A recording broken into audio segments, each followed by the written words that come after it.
disclaimer, any breathing noises are probably Scout, not me.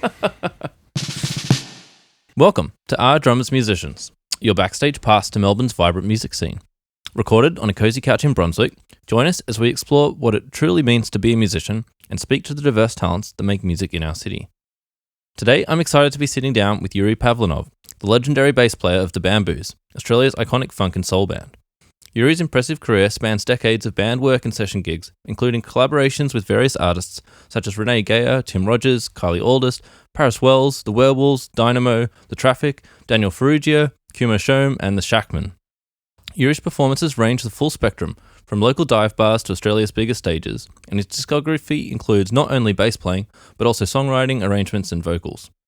Beyond his live performances, Yuri is a production assistant at Melbourne's PBS 106.7 FM radio station, further solidifying his presence in the Australian music community. With the Bamboos, he's been involved in the soul and funk revival, making 10 albums and collaborating with artists like Elo Black, Duran Jones, Joey Disick, Daniel Merriweather, Alice Russell, and Kings. The Bamboos have garnered international acclaim and numerous award nominations, including 7 ARIA Awards and 4 APRA Songwriting Awards. Their latest album, This Is How You Do It, was released in November 2023. Join us as we delve into Yuri's extensive musical journey, his contributions to various genres, including the costumes and theatrical performances of his heavy metal band Barbariön, and his role in shaping the sound of modern funk and soul in Melbourne. We want to take a moment to acknowledge the Wurundjeri Woiwurrung people of the Kulin Nation as the traditional custodians of the land on which this podcast was recorded. We pay our respects to their elders, past and present.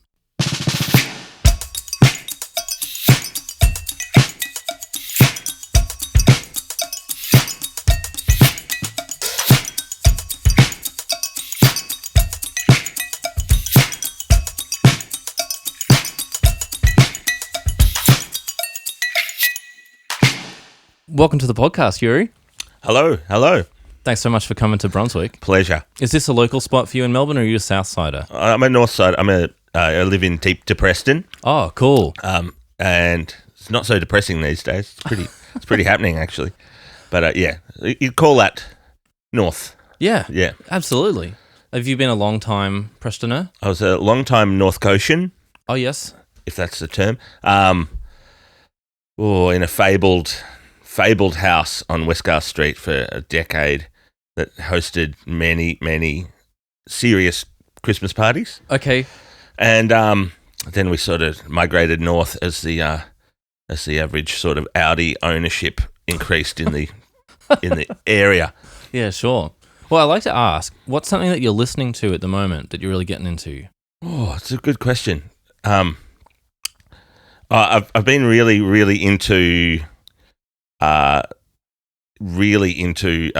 this is a strange tangent for me, but right into Tears for Fears lately. And they released a new album last year called The Tipping Point, which is just like incredible. And which is people would just not associate sort of like strange, formerly new romantic British music with what I'm into, but it's a hell of a record. And so yeah, that kind of just sparked a bit of a renaissance in that world. Yeah. Wow. I was not expecting that at all. How cool though. It just shows like how, like your playing's already broad, but the listening is too. It is. Well, yeah, I try and make it so when I've got time, What are you feeling, most excited about from the last year, let's say, of your music making journey? As in what I've done? Yeah. Or, I've had, it's been like we've got a couple of albums in the can, and we're halfway through this Barbariön record, that's probably like a 7-year ordeal. The video clip took 7 years. Wow. So like it's a glacial musical project, but we're down with that, The only problem is, continuity with people's grey hair and stuff. Okay. But you can't hear that on a record, so it's just, hopefully we get better and not worse as we track more. Is the music video filmed like that, and so it shows, like, boyhood, the progressive aging of the band? No, it's not intentional. It's just because it took 7 years, there's some disparity between various appearances of us. But, it was worth it. It was 7 years well spent. Yeah, cool. Yeah. What's the deal with that band, I suppose? Like, this is a great story. So, So it was started by the singer, who's somebody I've known since I was about 5 years old, a guy by the name of Miles Towshett. And he's not per se a musician, never was, but our whole social circle was sort of largely made up of musicians growing up, probably from the age of 15 onwards. Mm-hmm. And Miles is a senior refrigeration engineer who would always come to our gigs and hang out and always be sort of like slightly scathing of everything, which, in a playful way. And so I remember him saying, this is about 2006, he's like, all these gigs are boring. I'm going to do it. I'm going to do it way better. And I'm just like, shut up, Miles. You're not even a musician, stay in your lane. And so then he forms Barbariön, and then within like a year, we're selling out the Toad. And then we're at Meredith like 2 years after that. I'm just like, oh, come on, Wow. Yeah, exactly. So just goes to show what drive and determination can accomplish from. Yeah. Yeah. Wow. So, and going strong all these years later too. Yeah. I think it's a real family. And, when we were earlier on, as a lot of people do, we kind of, you get a bit of a taste of like, oh, let's make it. If this, and myself having been through that ringer several times had no, illusions about what this means in the pitfalls of trying to, make your career aspirations the focus of the group, which is sort of ends up usually in a bad place. And thankfully it kind of dodged that, and it's just turned into another one of those long-lasting, very enjoyable situations, which is where the good stuff sort of lives. Yeah. Well, and you seem to be excellent at that, like the Bamboos too. It's been just another super long, well, even longer band. It's been a long haul. Yeah. And I'm not the original bass player, by the way. I don't know if you know that. Oh. My hero he is my hero. A guy called Stuart Speed was the bass player in the Bamboos for the first 2 years. Oh, right. Stewie went off to do stuff with Tim Rogers and the Twin Set and other bits and pieces. He's like a man about town. And unfortunately, maybe 2005, he'd parted companies with the Bamboos. I'd joined, but he passed away.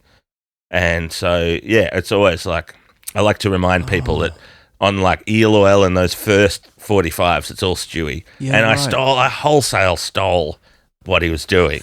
And that is a huge part of how I play, Wow. I used to go watch him at the SB religiously on a Monday night with Ross Hannaford. Okay. And Diana Kiss, which is Jack Saralat and Ray Pereira, Peter Jones, also no longer with us, as is Ross, and Russell Smith.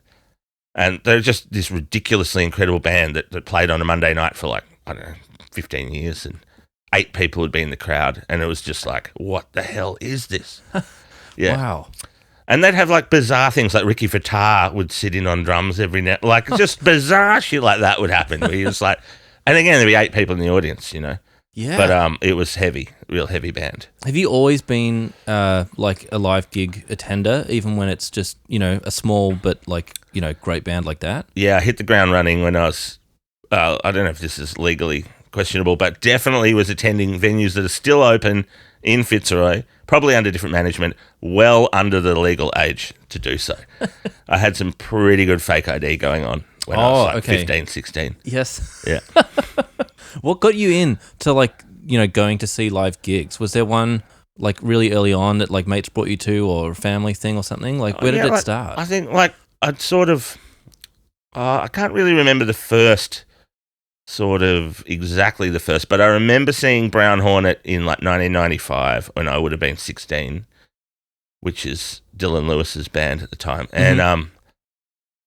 And going into the Evelyn, as a kid from the boring ass eastern suburbs, going into the Evelyn, paying you $2 to get in on a Wednesday night, and just getting blown away by this band. That was it stuck, that's. And a lot of those people are my mates now, but back at the time, I was just like, what is this universe? Yeah. I need to be part of this, Cool. This is it was an incredible time. And also Fitzroy was incredible back then because, as in the Audi count was much lower, so there were just students in the streets in share houses, so the whole place was throbbing with sort of creative humanoids. And had you been making your own music by then too? Yeah, I mean, I'd started, I reckon, when myself and Phil John Frito, who goes by the name of Jackie Winter, and our friend Ryan McCarthy, who's in a band called St. Jude, amongst others, we started sort of hanging out and playing. I reckon we would have been 14. Okay. Yeah. And it just really did it old school. Carrying the VOX AC30 on the tram, that kind of thing, like brutal, Yeah. Yeah, it was, yeah.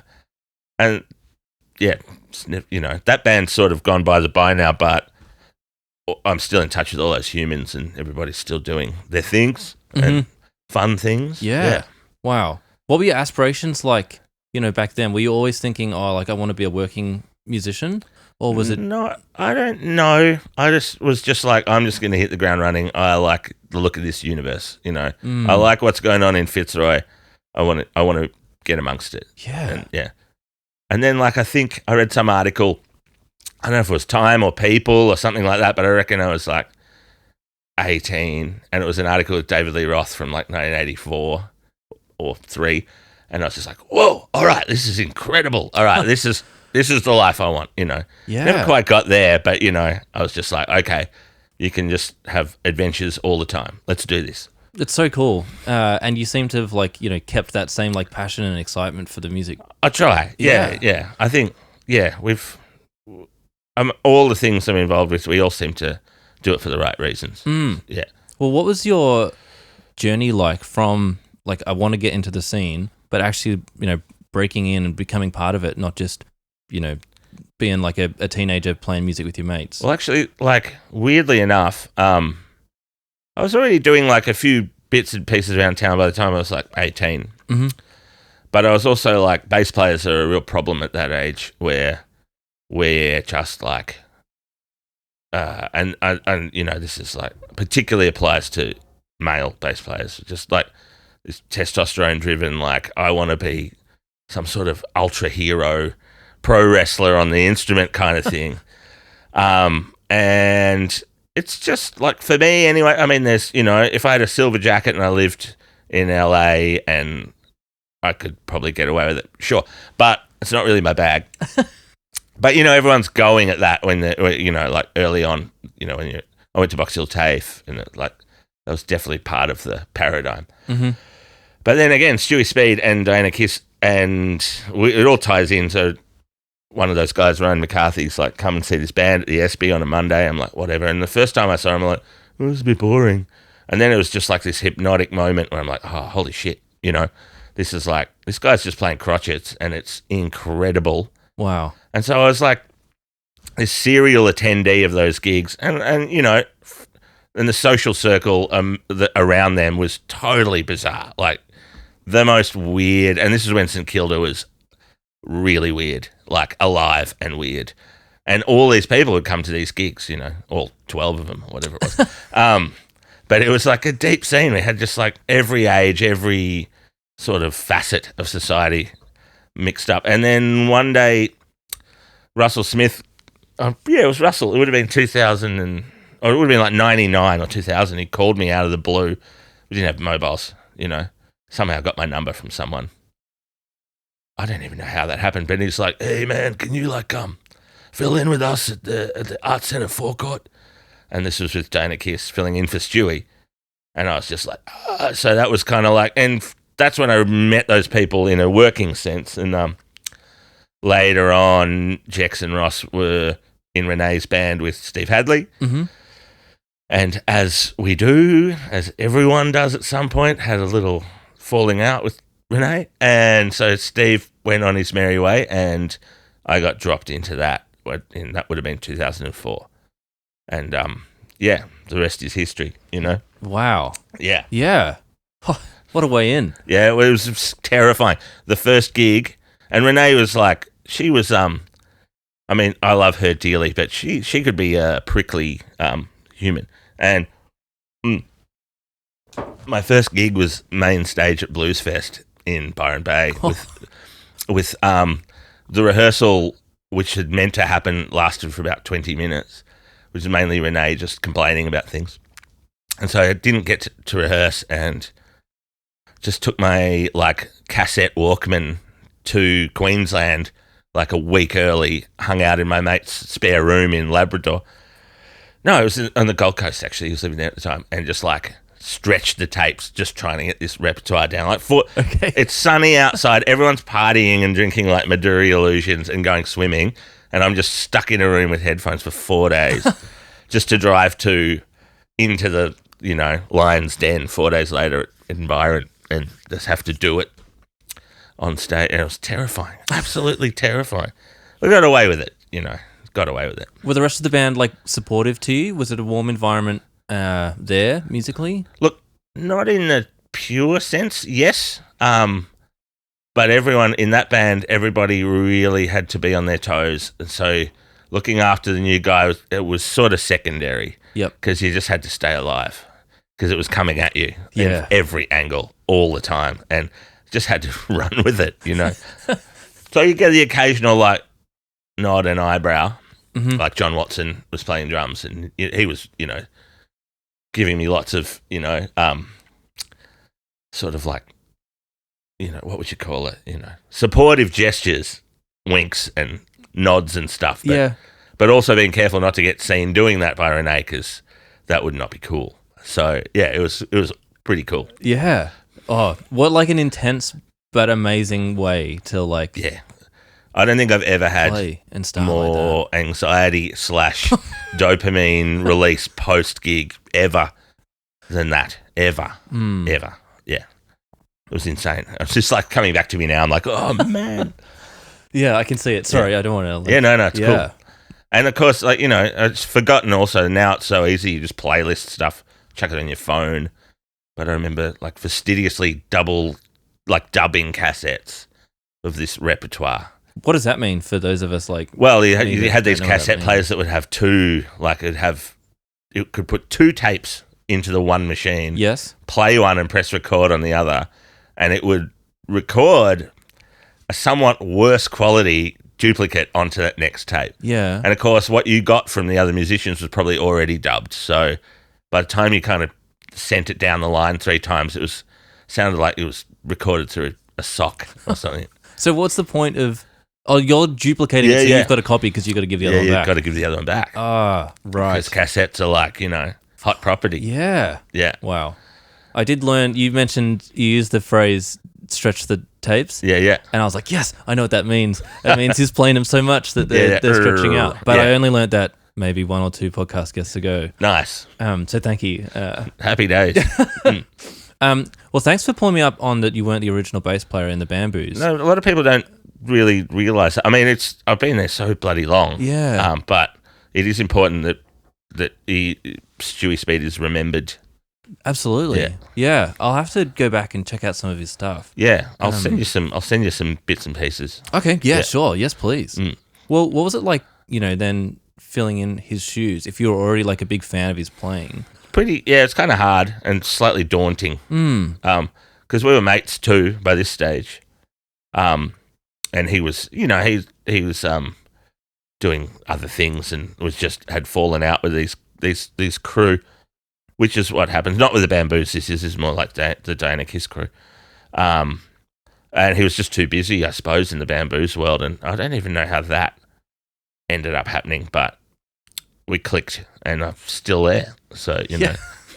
Yeah, that's been a long time. That'd be like 20 years now then. Yeah, it'd be 20. Yeah, I reckon. When did you start? The Wikipedia is wrong. It says 2003, but it was 2002 because I've got the tapes from that stuff in a box. Cool. And it says 2002 Revolver, I think we played. Wow. Yeah. What was it like in the early days of that scene before, like, funk and soul music was like widespread cool? Well, yeah, I mean, Lance was really kind of like, he's sort of in this country in that deep funk sense.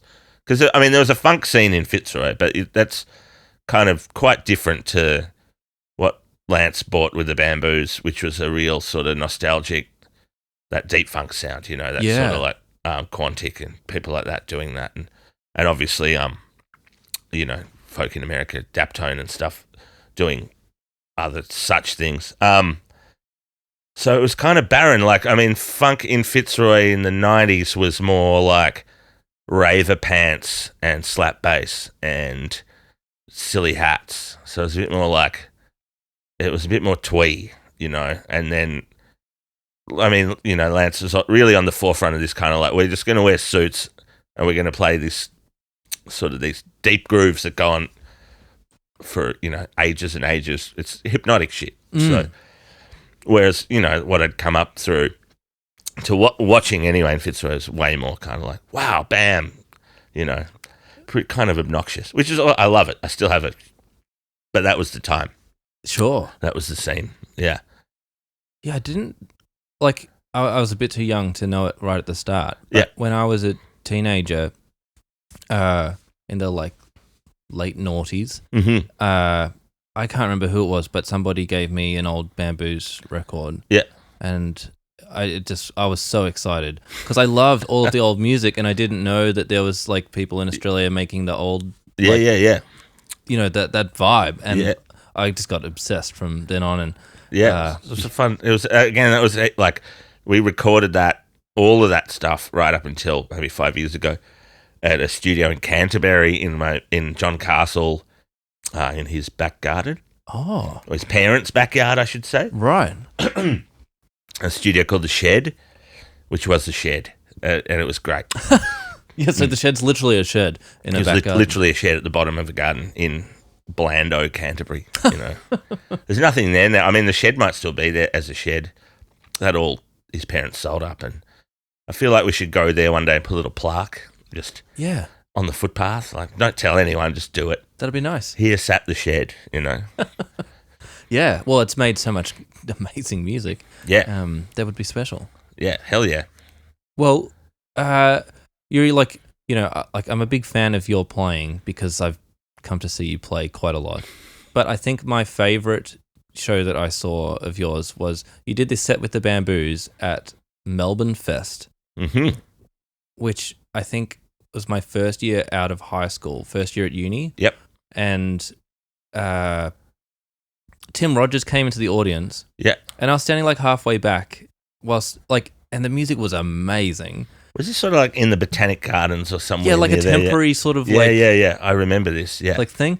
And for some reason, he just walked up to me like during the performance and picked me up, sort of like Simba and Rafiki. Yeah. Spun me around in the crowd, put me back down, and just went back up to the stage and kept singing. And Excellent. It was like...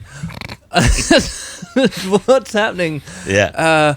I'm just like, just standing along, bopping my head, loving the drum and bass grooves. Yeah. And this weird gangly man comes and picks you up. Yeah.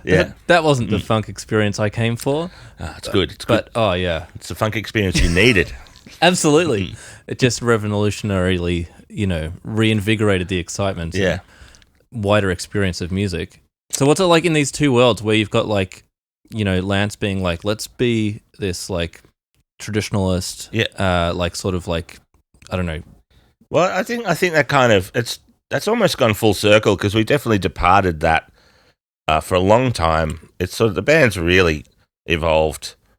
It went way out to a different place for quite a while, and then has probably started closer to its roots now than it's ever been in terms of just enjoying, fundamental drum and bass grooves again. Yeah, I don't mean that in the genre sense, but yeah. Although that would be cool because it went quite pop. And yeah. It's just sort of like it's sort of. I mean, Lance is the primary songwriter, and that's just the direction it went for a while. And I think we all just kind of gravitate back to this because we just like it. Yeah. So Yeah. Is that nice then doing the Shackman stuff too? Because it's like full like that's like stuff? stepping back in time. Yeah. Does it feel like a time capsule? When you're there playing it, like yes. this could be 20 years ago. Kind of like it's more nostalgic and fun and cool. And we don't wear suits. We just do it for the sake of the music. So it's like slightly different energy to it, but it is fun. You know? Did anyone want to wear suits? I mean, I'd probably do it if I was told to. It'd be cool. I reckon Ben Grayson would balk at the idea, but no. And it's also like I'm really lucky in that sense because Graham. I mean, there's like two of my favorite. I mean, there's other favorite drummers, but two of my favorite drummers are Graham Pogson, who's the current Bamboos drummer, and of course Farouj, who was Daniel Farouja, who was there for years and years, probably a decade. And so to be able to still play with both of them is awesome. Yeah. Yeah. Well, you had... Lucky me. Oh, yeah. It's awesome. Yeah. We had Danny on the podcast chatting about some cool stuff, and so I was like, I would love to get Yuri on. So thanks for coming on the pod. Pleasure. Yeah. Well, Yuri, what does it feel like then to go from like conservative suits under Lance to like extreme costumes under Barbariön with like a non-musician type? Let's just like do it. I could do this better. Well, weirdly enough, I feel like everyone is effectively parties just as hard as everyone else. Like there's sort of like it. Yeah, it all seems to work. You know. Yeah.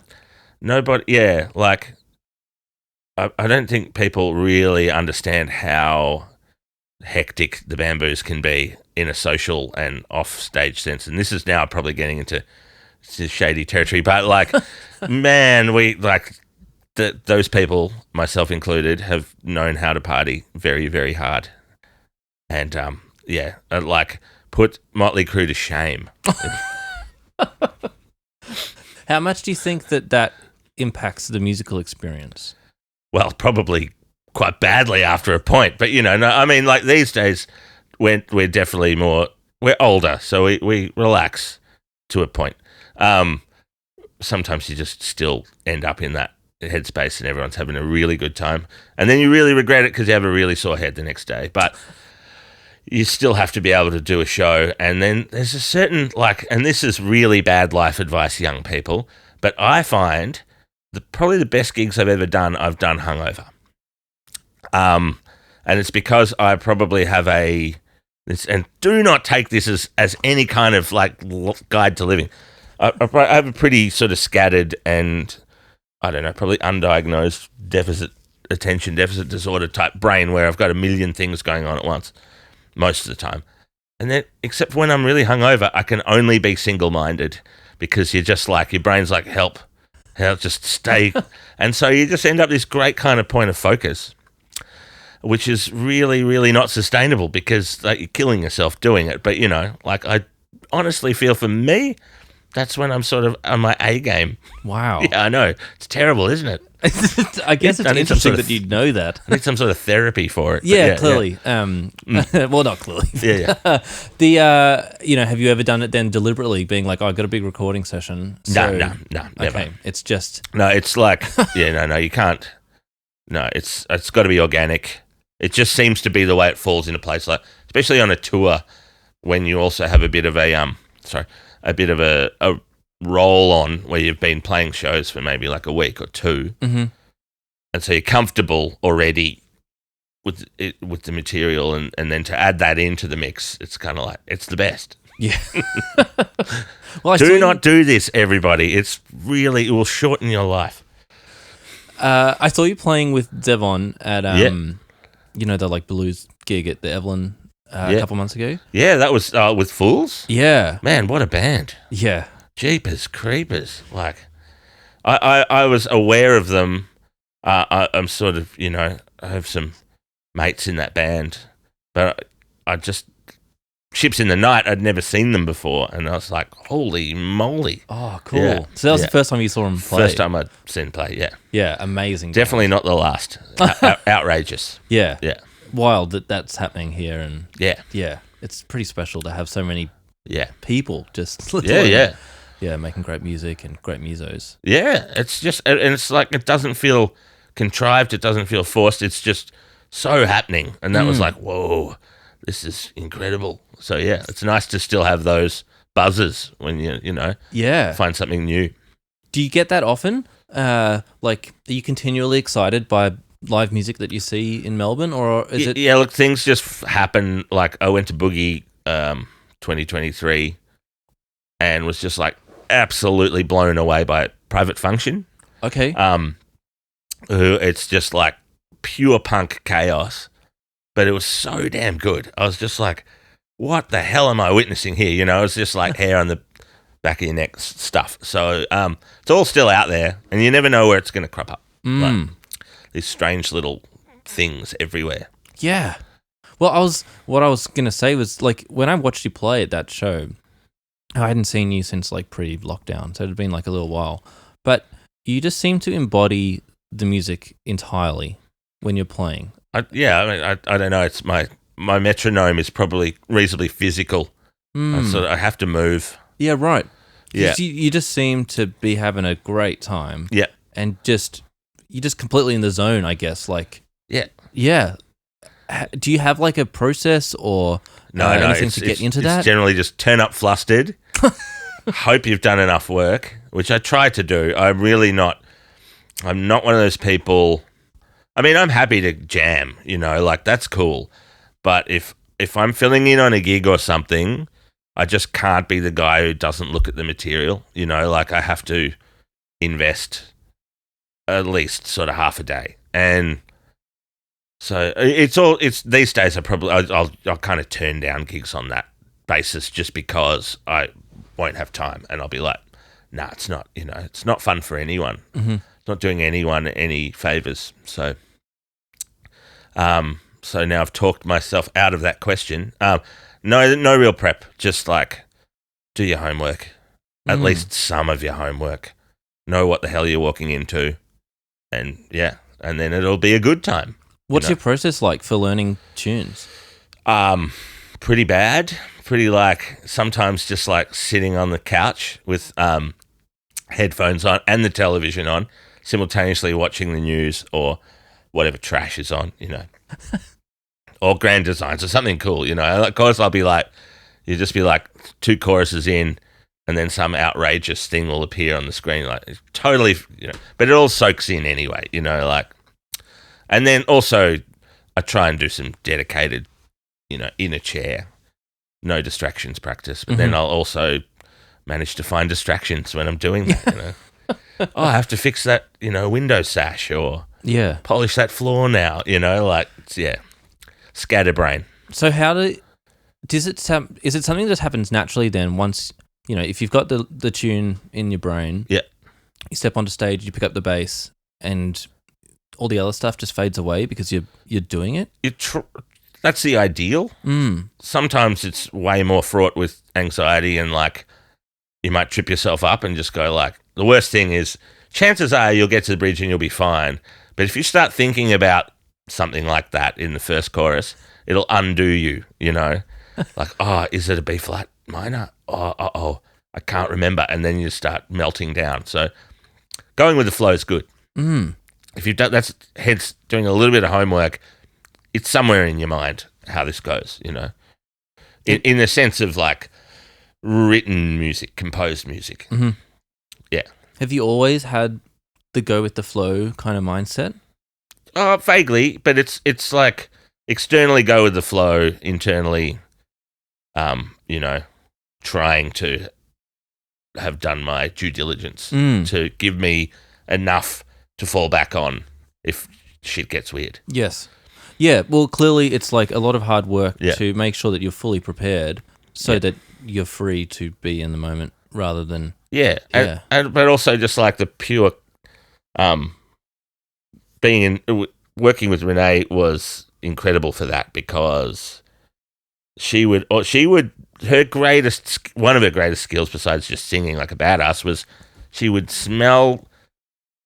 comfort and complacency, and she would hate it, and she would fuck you up just to make it alive. And you know, you just didn't. She was incredibly good at forms and, you know, pitch and things, but yeah, sometimes she'd take it places because she'd, you know, the worst thing you could do in Renee's band is look bored or yawn. Like, you could make a mistake in that band and she'd give you a, like, James Brown style look. Like, I gotcha. I saw that. But as long as you're 100%, it's like, that's fine. That's a mistake's a mistake. But if you're sitting there thinking about the shopping or you yawn or something, you are dead. You are absolutely going down there. So yeah, it was Never dull. Never, ever dull. How long did you stay in Renee's band for at that time? Because I know you've played with the... Yeah, I mean, I in the end, it was probably... When did Renee pass away? 2013? No, not 2013. 2023. Yeah. Sorry, I've got... See, this is what happens when you get to this age. At these random digits. So about just shy of 20 years, but in that time, in and out, I think everyone's probably been fired at least twice. Phil Rex did it concurrently with me for a really long time. Mm-hmm. And I think we were each other's like support unit in terms of like, oh, cool, I can't handle it anymore. You're but yeah, it was always, we both like absolutely love the hell out of that human. Yeah, she's amazing. And yeah, I've heard so many terrifying stories. So many terrifying stories. Yeah. Look, I'll send you. There's this incredible recording. Hadley's on bass. John Watson playing drums. Live at the Athenaeum. Okay. It's out of print, but I will find you a legal copy and send it in your direction. Possibly dubbed on tape. Yeah, we could do you show me how to do the cassette recording. Surely situation. that like vetoes any copyright law. But yeah, no, it's wild, and that really captures the essence of how good that band could be, like outrageously good. So I'll send it to you. I think you'll dig it. Of course, John Watson's monster. Okay. Yeah. I'd love to listen to it. Yeah, thank you. Yeah. Well, we've been playing this little game on the podcast. Cool. Where I get each guest to ask a question of the next guest. Gotcha. But because no one knows who the next guest is, it leads to some like fun and interesting questions. Yeah. Oh, yeah. All right. So I've got two for you. Yeah. Both from Ben Cripps. Okay. A question that he just threw out, and then his real question. Okay. So, what's your favourite breakfast? Oh, the heavy one. Yeah. Okay. Look. I mean, definitely, it has to involve poached eggs. Okay. No other way around this. Like fried egg, get fucked unless it's in a hamburger. Currently, and then this is a fluid state of being. I'd say like eggs Florentine. Mm-hmm. Yeah. Are you a breakfast at home or breakfast abroad? Either or. Okay. Yeah. Cool. It took me I reckon it took me until I was maybe 40 years of age, and I'm currently 45, till that I was able to poach an egg. Right. And that's probably my greatest achievement as a human. It was that day that I poached an egg at home, and it didn't just explode like some nebula. It was just like, magical. So yeah, I'm pretty proud of that. Well done. Yeah. A very difficult skill to master. Well, everyone's like, you've got to spin it and make it. That's bullshit. It's just like calm blue ocean, Vinegar, definitely, just a little. But yeah, anyway, yeah. All right, serious question. Yep. Okay, it's very simple. What is it that you love about what you do, as far as whether you sing or play your instrument? What's the main thing you love about it? I just reckon just still getting a buzz out of playing music way, way, way down the road. And just those moments where it's just like, that's why I do this, Yeah. Yeah. Still searching for that natural high and still getting there sometimes. Yeah. It's pretty special, I think, that you've, I guess had that for so long. And like that the desire is still there.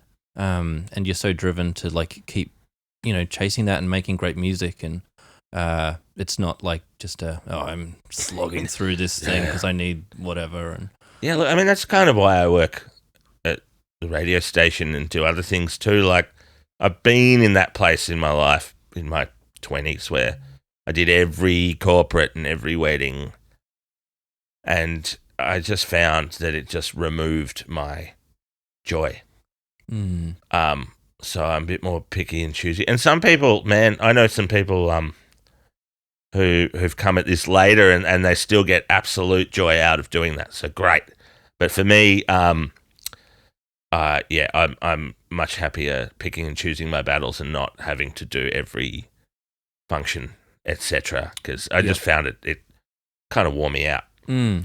And you can still find great positives in that. You know, it's still great for your playing, etc. But it's not for me. Yeah. Did it take you a while to realize that, or was it quite?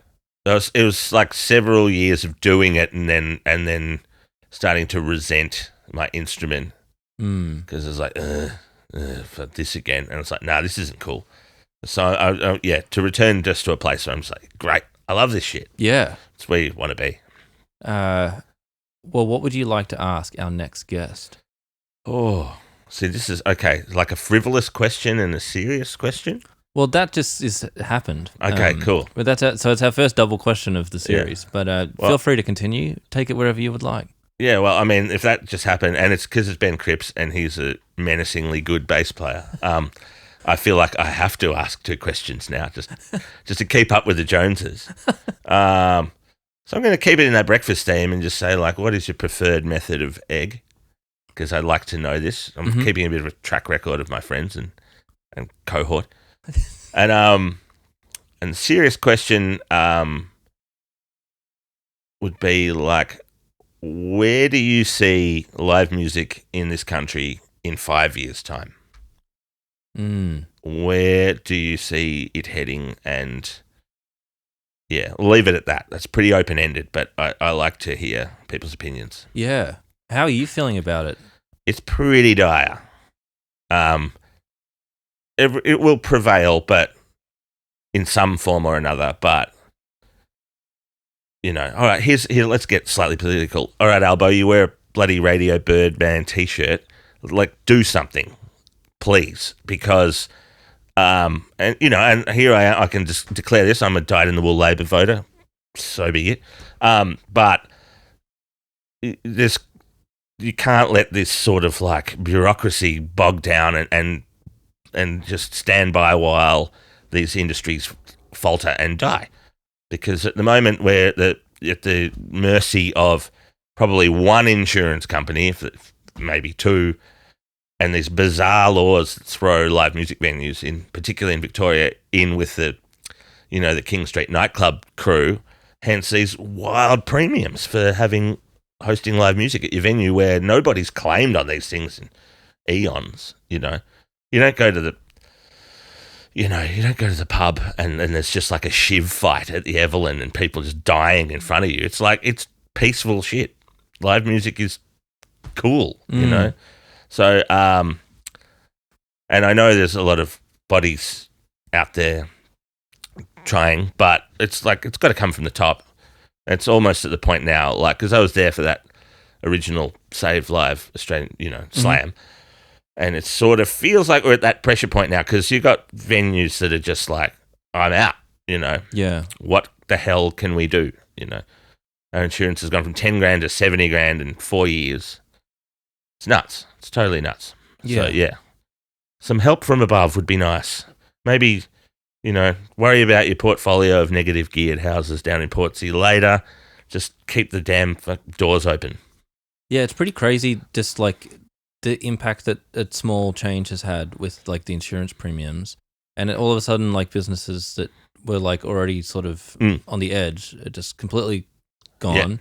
And especially coming out of COVID too, I feel like live music is thriving in a couple of like venues that are like doing great. Yeah, but there's like so many of those other like up and comers or like smaller scene stuff that all the like opportunities for smaller bands to get playing and like build and grow. Like, yeah, if we lose all of that, and also just cost of living. Like, I know some younger relatives of people my age, and sort of like kids in their 20s trying to play. And like when I was in my early 20s, like I don't know how much rent was, but it was like so cheap, And you just eat like 2-minute noodles, and so your overheads were so low. And this is like renting in Fitzroy North. It was like whatever. You could just jam constantly and just every day, every night. Maybe you'd go to school, whatever. But I know some young crew now who are like, oh yeah, I work like 3 jobs and then we rehearse once a week and it's like $100 to rehearse. It's like, far out, man. It's brutal. They still do it, like they still actually put in the effort and sacrifice to do it. But it's like, come on, throw them a bone. Like, it's if you sort of incubate this scene, it will deliver dividends for, tourism and tax and all these boring things. Like, but just don't choke it, you know. Did you find that, like, being part of the original, like, Save music in Australia? Yeah. Like, I don't know. How do you feel now? Is it just like, well, like, we've been here before. Like, how's this happened? Yeah. It's just that history repeating thing, and just like politicians are just again. Here we go. But it's just something needs to give. Like, it's unfortunately we're back at this point, and we just have to do it again, because if we don't, then it could get really bad. And this is like purportedly the best city for live music in the Southern Hemisphere, and it's like, well, help it out then, I mean, it was absolutely brilliant to see the tote saved, and that was awesome. Yep. So that was kind of like a glimmer of hope in this whole landscape of pain, and it's booming now. Like, I don't know if you've been there, but it's just like, I was there because I work up at PBS Thursdays, Fridays, and myself and Paul Mabry, my manager, like, kind of walked in and were probably like the third people to buy a beer there after it reopened. It was like 5 o'clock on a Friday. And then just watching all these young misfits filter in, just like look around, and it was like, and then kaboom, by like 8 o'clock, it's just heaving. And it seems to be heaving constantly. So it's like, that fills me with hope. See, there's like, people want it. Yeah.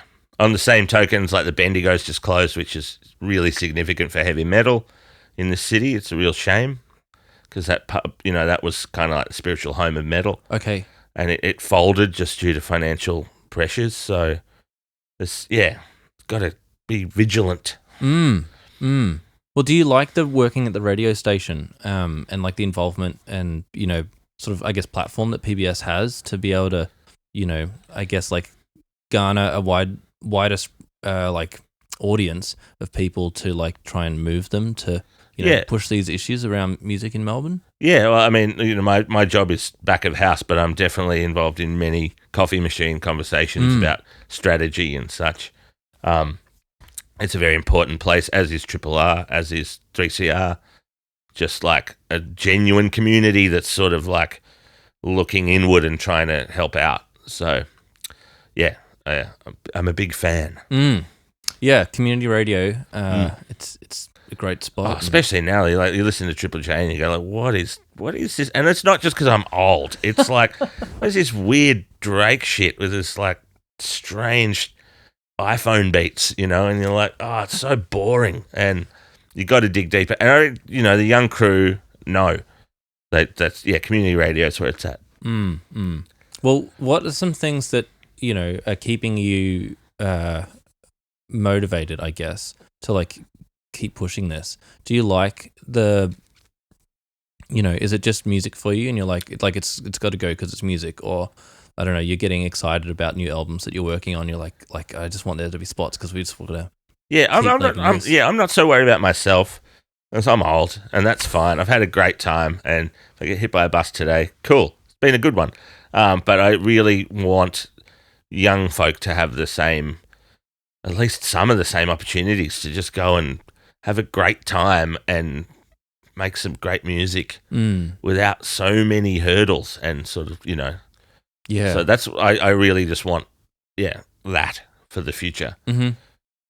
Well, before we finish up, I like to dive into bass gear chat, because my partner is a bass player. Excellent. Lucy Floyd.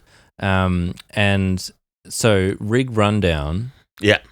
What's the current go-to? It's based purely on laziness. All right.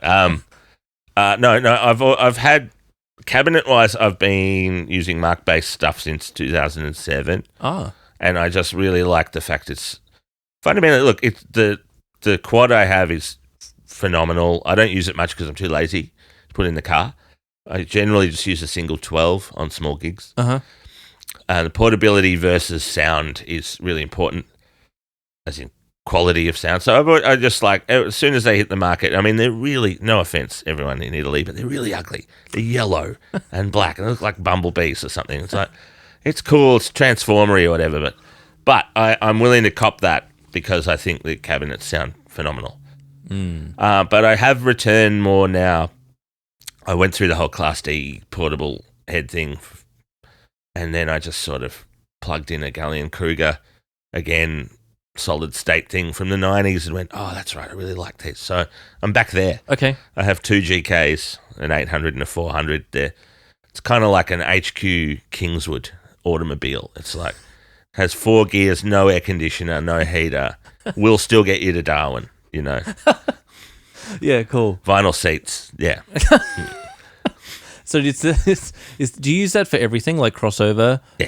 Yeah, absolutely. I'm just not a big fruity amplifier person. Mm-hmm. I've got a few different basses, and again, I seem to just gravitate towards the one jazz bass that I've had since I was like 15. Oh, wow, the same one. Yeah, Force a Habit. It's been refinished. It caught fire, so it's had to. The neck got refinished. Well, I have to ask, how did... a Barbariön gig, of course. Yeah. So, I mean, I was like, looking back, the benefit of hindsight, using your primary instrument and putting it above flames, not a good idea, because it's sort of cost me a bit of money and time to repair that. But, yeah, I'm not super gear fussy in terms of amps and stuff. I turn all the knobs up to 12 o'clock. Hopefully, if it's any good, it'll sound workable from there, you know. Yeah. Well, I learnt early on that all of the bass tone is in the fingers. Yeah, allegedly. Yeah. Apparently. Yeah, apparently. Yeah. Because I used to always be like, oh, what gear do you have over there? How do you get that sound? Yeah. Be like, oh, it's in the fingers there. Definitely, I think it definitely is, you know.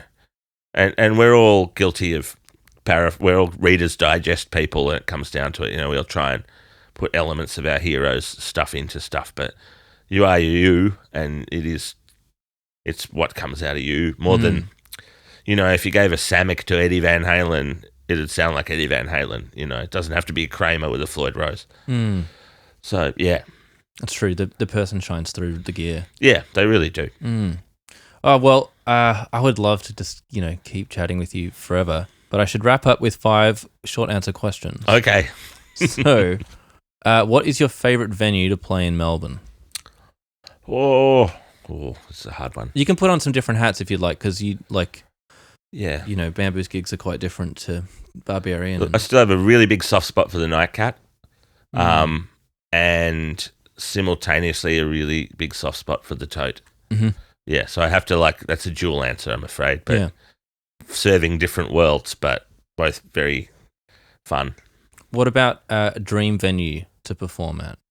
I would say like Pompeii, a la Pink Floyd. Yeah. Yeah. I don't think any archaeologist or government in their right mind would ever let some band roll in and run cables through, you know, millennia old relics anymore and ruins. But yeah, no, that'd be hip. That's my favorite dream venue so far. Yeah. Yeah. That's awesome. All right. What's your coffee order? Flat white with cow as opposed to plant. What is your favorite place to get food after a gig in Melbourne? I mean, that's a tough one. And COVID kind of buggered that up. I really did used to like Noodle Kingdom in Preston because it'd be open till like 3. There's one on Russell Street too. It's pretty hectic.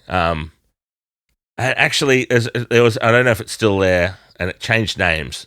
Ling Nan or Ling Nam, depending on which era, which Phil Noy, the saxophonist, took me to, was like a Chinese restaurant near the Exford Hotel that was just like max MSG and so good. It's like you just be high as a kite after you left that place, full of some sort of weird monosodium glutamate kind of like rush.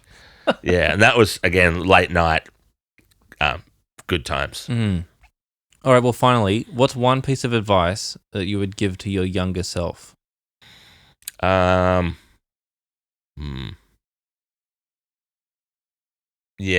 red wine and tequila don't mix. Well, Yuri, if anyone wants to get in contact with you, to come and check out music that you're making, or hire you for some session work or whatever, do you have a best place for them to go that I can chuck up on the podcast website? They'll probably just find me at the Toad on a Friday after work. Yeah, cool. Yeah, I'm not. I don't have a page or anything really. I'm just like, you'll find me. There's not too many Yuri Pavlinovs out there. I can be found. Well, and it's good to know that the Tote on a Friday. Yeah. I'll be there. That's kind of like my homepage. Has that been a long term just because of PBS and you've been at the Tote for so long? Oh no, I'm not even there that often, but it is just like it's a really warm, fuzzy feeling knowing you can go there on a Friday after the week. Yeah. Well, it's so great that it's like stayed and righteous even. I went with Lucy's band was playing there last week on a Wednesday or Thursday night or something, and it was like almost sold out, and it was just it's back. This is how it works. Yeah, Brilliant. Oh, thanks so much, Yuri. I'm such a big fan of yours. Your bass playing is absolutely amazing. And cheers. Yeah, thanks for sharing some of your experiences and perspectives. And I'm glad someone likes it. It's good. Well, clearly it's a lot more than just me, but thank you so much. Pleasure. Thanks for joining us on Our Drummers Musicians. I hope you enjoyed diving into the world of another musician as much as I did. Help us grow by leaving a review and sharing the podcast with your friends, family, favourite artist, or anyone else who might enjoy it. For more info and updates, visit ourdrummersmusicians.com. See you next time.